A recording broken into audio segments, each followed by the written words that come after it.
Hello everyone.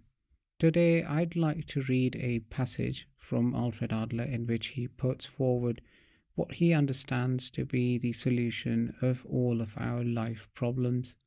I'll quote him directly because he keeps it very succinct and very simple to understand.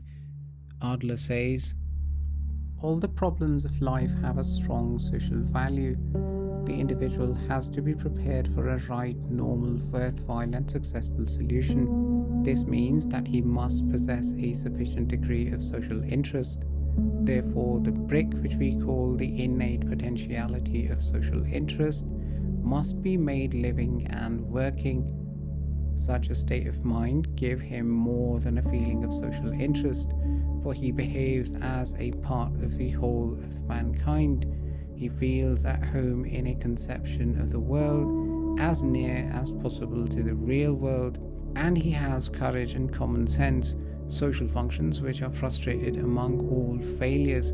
He is ready to accept advantages of our social life and is a good loser whenever disadvantages cross his way. He is and wants to be the master of his fate with an effective regard for the welfare of others. All failures, neurotics, psychotics, criminals, drunkards, problem children, suicides, perverts, and prostitutes are failures because they are lacking in social interest. They approach the problems of occupation, friendship, and sex without the confidence that they can be solved by cooperation. The meaning they give to life is a private meaning. No one else is benefited by the achievement of their aims, and their interests stop short at their own persons. Their goal of success is a goal of personal superiority, and their triumphs have a meaning only to themselves. Murderers have confessed to a feeling of power when they held a bottle of poison in their hands, but clearly they were confirming their importance only to themselves. To the rest of us, the possession of a bottle of poison cannot seem to give them superior worth. A private meaning is, in fact, no meaning at all.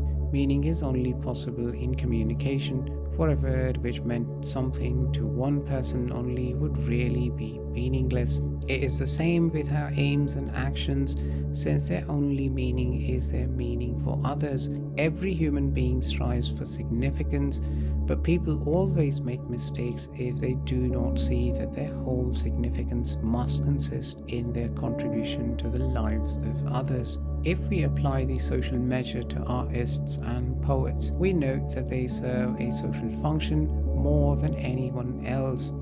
It is they who have taught us how to see, how to think, and how to feel. We owe them the greatest good of mankind, thus we attribute to them the greatest dignity, that of being the friends and leaders of mankind. Genius is to be defined as no more than supreme usefulness.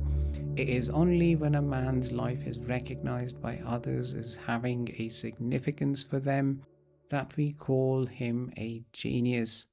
I would leave this video with one last quote from Adler, which I think is truly remarkable. It is so self-evident, and yet we never realize it.